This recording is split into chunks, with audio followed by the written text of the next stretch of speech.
I think coming after Wasima, it makes it a little simpler, so I'm going to probably skip some of the slides.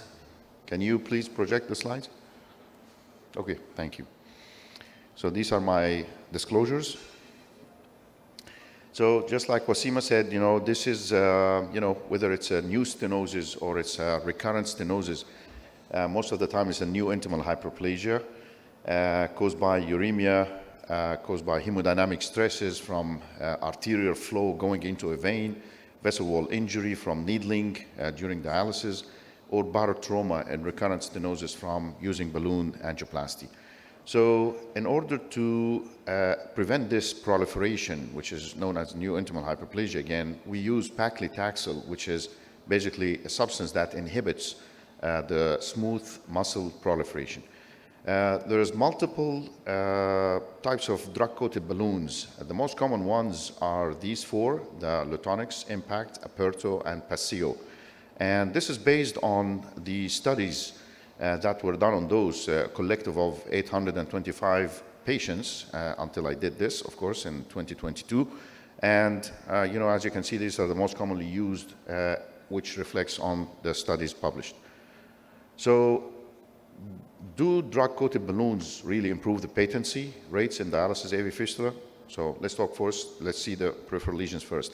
So this is a study by Kitro, probably one of the first. Randomized study, 20 in each arm between drug-coated balloons versus high-pressure balloons. As you can see in total target lesion primary patency is superior with the paclitaxel-coated balloons. Also, the access circuit primary patency was also superior with the paclitaxel or drug-coated balloons.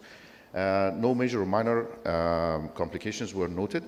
And this is something we're going to talk about in a second. They actually used the device first, and some of the patients needed post-dilatation again with high-pressure balloons, which is the opposite to what we actually do these days. So that was in the early phase of testing these balloons. So this is another randomized controlled trial, this time on the Impact balloon. And as you can see, this is a later study than the first one. Again, randomized study, almost like 30 patients in each arm. And you can see from the p-values here, they're all not significant. So this is a negative study showing that drug-coated balloons really don't have any superiority to the high-pressure balloons. This is another prospective, this is the major study on the Lutonix balloon, which is a paclitaxel-coated balloon, and it's, again, the numbers became better now, 140, almost 140 in each arm. What you can see here is that at the beginning of the follow-up, these curves start to separate, which means there's really significant difference, but then they start to recoup again, and they come close to each other, and you can see here the p-value becomes really negative. So at 9 months and 12 months, there was a significant difference in the patency rates of the target lesion, but later on, there was really no difference. In terms of access circuit primary patency and access circuit secondary patency, there was really no difference between the two balloons. So the intervention-free period, which is also something that we measure, which is the time that it takes for you to do the first intervention or the following intervention after you use the drug-coated balloon, was significantly different between the two arms in favor of the drug-coated balloon. It stays longer until you have to do another treatment, which was significantly, again, different between the two studies, so between the two arms. This is a prospective randomized trial testing the Impact, which is the other most common balloon. They did that on almost like 170 patients in each arm, and they followed these patients for 3 years. So that's enough time for us to see really the difference. And it showed that there's actually, and it was done in, again, 29 global sites in 3 countries, and it showed significant difference between both of them up to 36 months. So up to 3 years, there was still significant difference. So that's a comparison between the Impact and Lutonix, and that's in terms of target lesion primary patency as well as access circuit primary patency. There was a significant difference up to 3 years. What about central lesions? If you use it in central lesions, there's a study again by Kitro, a randomized study against small numbers, 20 versus 20. It showed that the intervention-free period was superior with the drug-coated balloons compared to the high-pressure standard balloons. This is a European multi-center single-arm study showing, 67% target lesion primary patency at 6 months, and again, a high number for the axis circuit primary patency at 6 months. So just pure numbers, really no comparison here, but that's what we had at that time.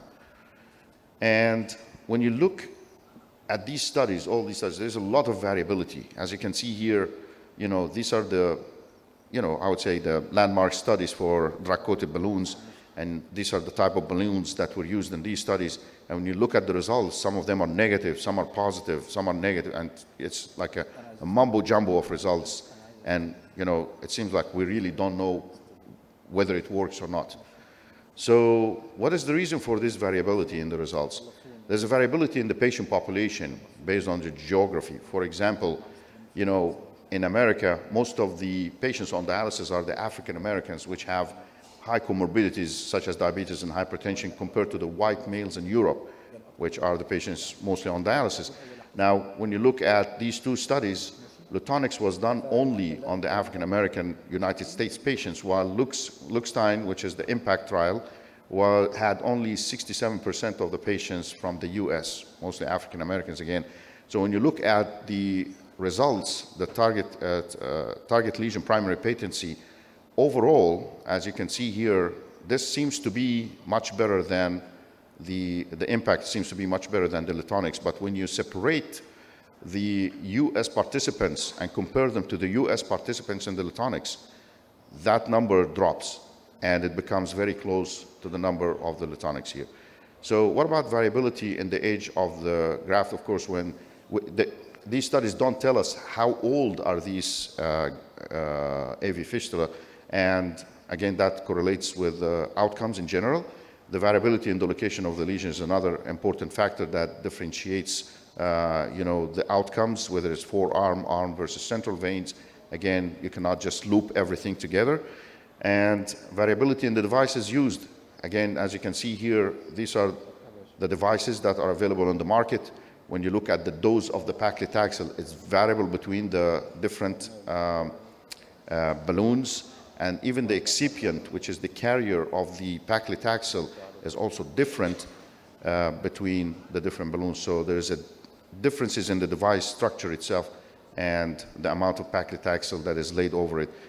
There's variability in the execution of the studies, which is also very, very important. It's actually probably the key point why we have sometimes negative studies.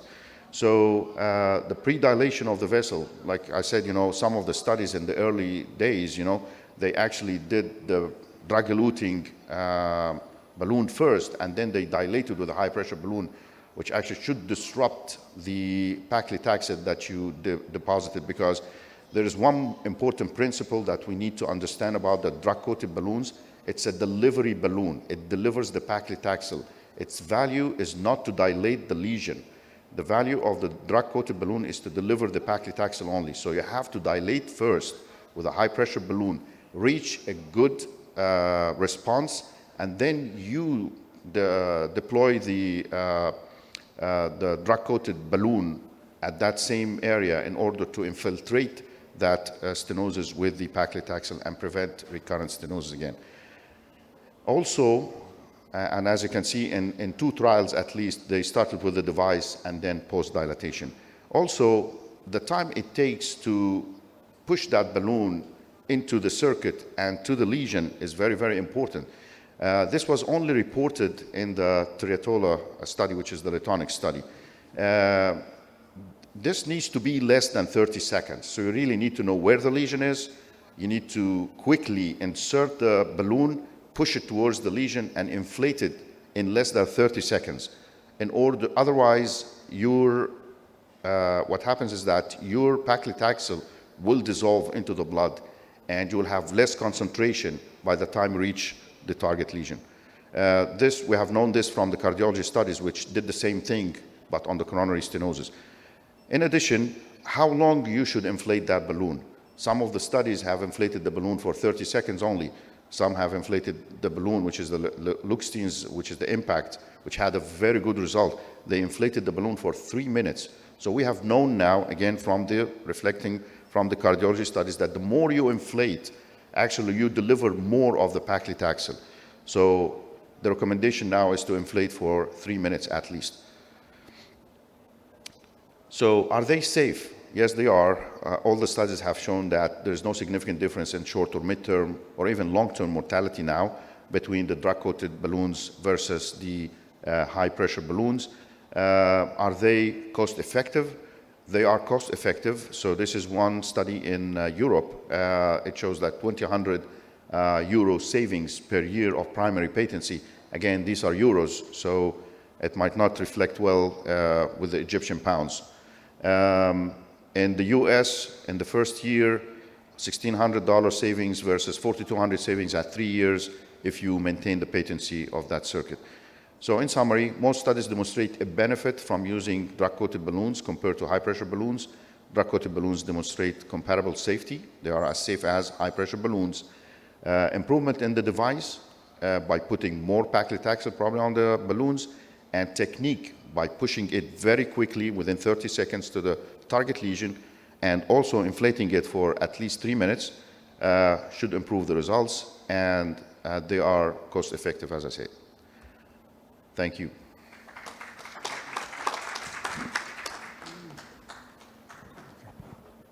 Thank you, Dr. Ahmed. Next speaker will be Dr. Kumar.